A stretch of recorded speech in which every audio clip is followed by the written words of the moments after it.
Akhirnya pas saya lagi doa, saya lagi nangis, tiba-tiba dia bisikan sama saya gini, Mi, aku mau syahadat Mi, dia bilang. Jadi waktu itu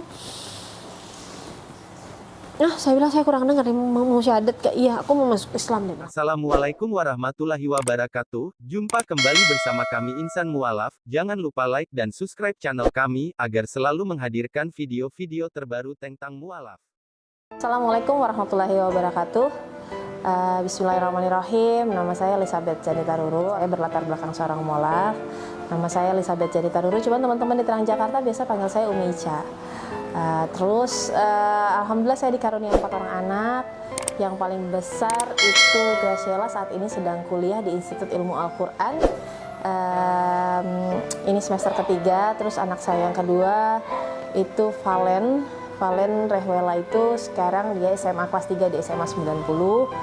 Anak saya yang ketiga itu Kevin itu sekarang juga kelas 3 di SMP 161. Dan yang paling bontot itu Kalista, dia di SMP 31, sekarang kelas 1 SMP. Alhamdulillah atas izin Allah,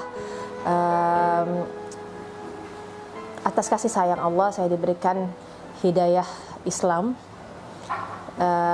Sekitar kurang lebih ini sudah masuk tahun ke-8 saya menjadi seorang muslim, melewati begitu banyak tentunya ujian, sebab kata Allah kan demikianlah orang-orang yang Allah cintai pasti mendapatkan ujian, insya Allah ya. Mudah-mudahan kita semua termasuk golongan orang-orang yang dicintai Allah.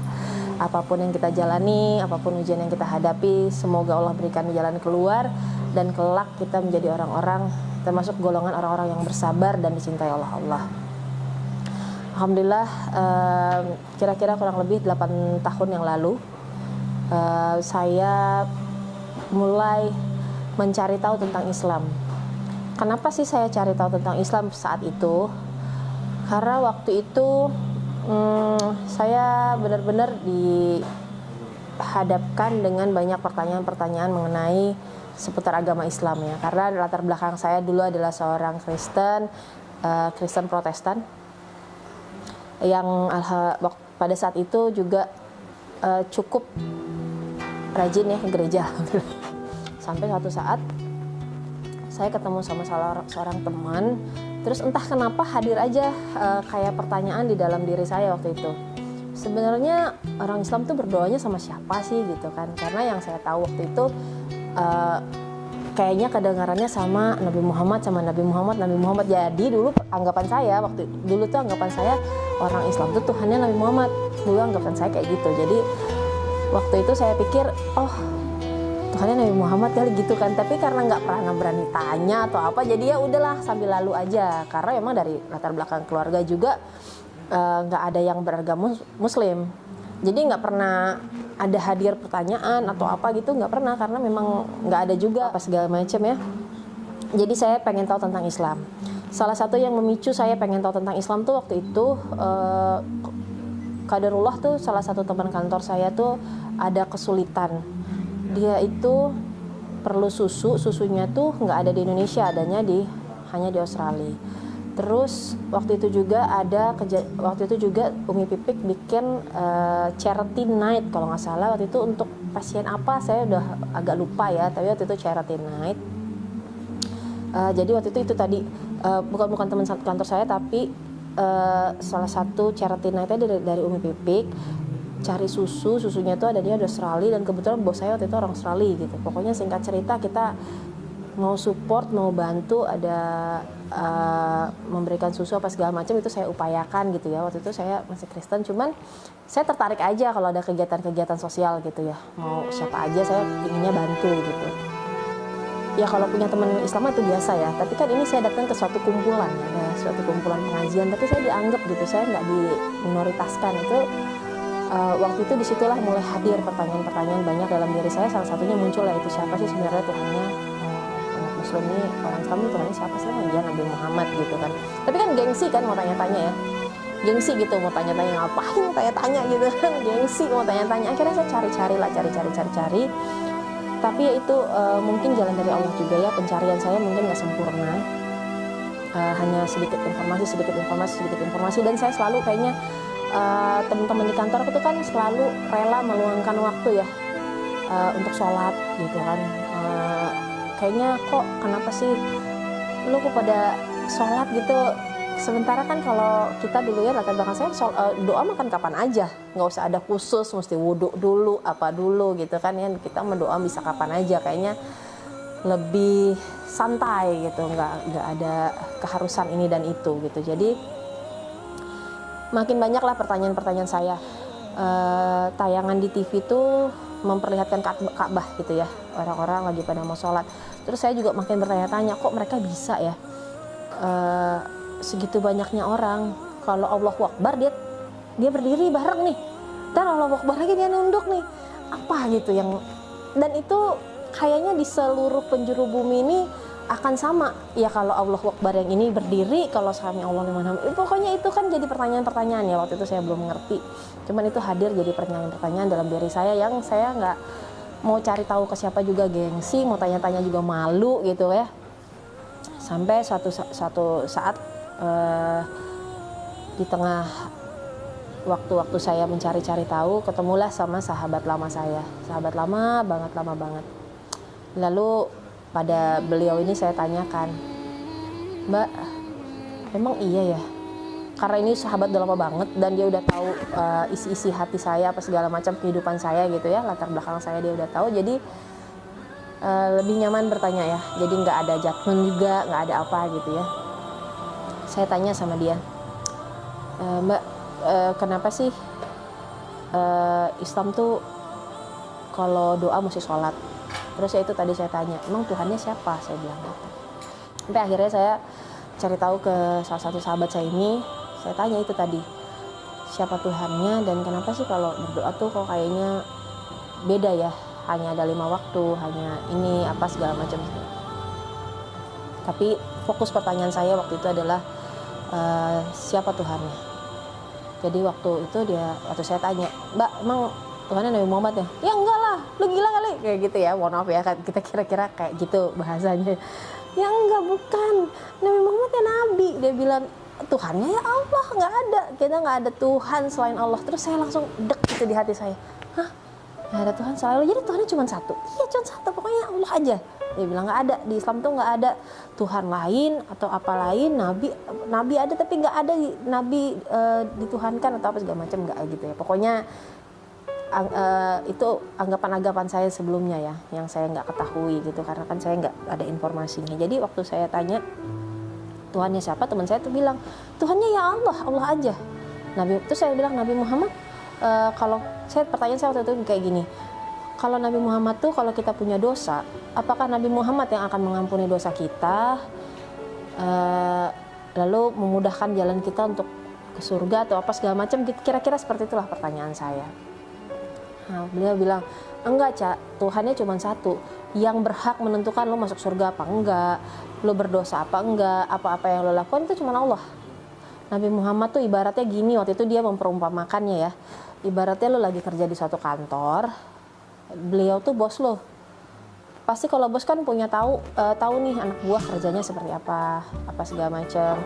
Dia akan mereferensikan kepada yang punya perusahaan, oh si Ica nih kerjanya bagus, dia rajin, datang tepat waktu, apa segala macam, layak nih dia diangkat, dipromosi apa segala macam. Nah itulah posisi Nabi Muhammad yang diceritakan sama teman saya, diperumpamakan mungkin supaya mudah ya waktu itu sama sahabat saya ini. Dari jawaban beliau ini akhirnya saya berhari-hari saya bertanya-tanya, makin saya cari tahu. Dan dia sebutkan waktu itu, ada kok Cak di Al-Quran, dia bilang.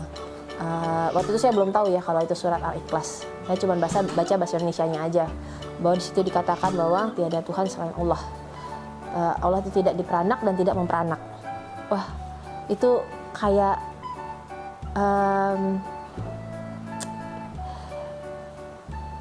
pencarian dari, kayak jawaban dari pencarian saya selama ini. Karena waktu itu hidup saya juga nggak mudah ya sebagai seorang single parent dengan 2 orang anak. Jadi Tuhan itu penting banget buat saya. Karena waktu itu buat saya menjalankan hari-hari itu ya cuma bisa bergantung sama yang namanya Tuhan. Kita nggak bisa menjalani hari-hari kita bergantung sama orang lain. Dan pada saat saya dapat jawaban bahwa dalam Islam itu Tuhannya satu, tidak diperanak, tidak memperanak, itulah yang menjadi hidayah buat saya ya. Akhirnya saya semakin cari tahu tentang Islam. Alhamdulillah atas izin Allah, hidayah saya lahir dari pertanyaan itu, siapa Tuhannya dalam Islam. Coba ditenangin supaya kita bisa lanjut operasi. Jadi di situ udah siap, tim dokternya sudah siap, di samping-samping tempat tidur gitu. Kita didorong lagi ke ruangan kecil gitu ya, suruh ngademin hati istilahnya, menenangkan dia gitu ya. Saya peluk, saya ajak ini. Cuman sambil saya peluk, saya doa tuh saya bilang, Kak, Umi minta maaf ya.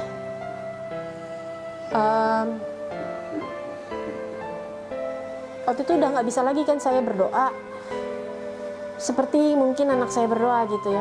Saya udah nggak bisa ajak lagi dia doa. Saya kan doanya udah beda. Jadi saya peluk, saya bilang, kakak doa aja, saya bilang, kakak doa aja. Apa yang mau kakak doain? Ini juga berdoa, saya bilang, saya berzikir gitu ya. Saya zikir di telinganya, apa saya peluk gitu ya. Dia bilang, kakak nggak usah takut. Umi selalu nemenin kok, saya bilang gitu. Akhirnya pas saya lagi doa, saya lagi nangis, tiba-tiba dia bisikan sama saya gini, Umi,